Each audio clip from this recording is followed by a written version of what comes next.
няма. Колегите, които са на терен, са в критично състояние, които отговарят за сигурността на България, са сложени от кота 0. Големия проблем е, че няма никакви средства за тези хора. Администрация се оправи, дигнаха си заплатите, те не са на терен. На какво основание?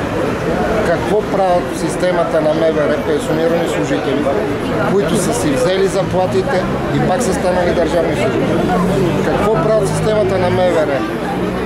Казвам, над 50% началници, които взимат пенсия, заплата. Така че тези хора, които са дошли тук, са излезли, не са излезли за това. Проблемът им е ясен. Проблемът е едно. Няма чуване от Министерството на вътрешните работи. Трябва да има промяна в закона за МВР. И там няма проблем.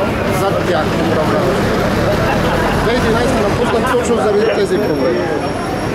Винаги ще подкрепят колегите си по простата причина, че тези хора рискуват живота си. Не дай си Боже, както е тръгнало, миграционната вълна от Гърция да тръгне. Не знам дали знаят слушателите и зрителите, че 60 хиляди се готвят на бунт в Гърция заради условията в лагера. Кой ще ги спре? Тези вътре или тези тук? Това, което мога да кажа за момента. При необходимост ще дам малко по-просторно интервю и за други проблеми.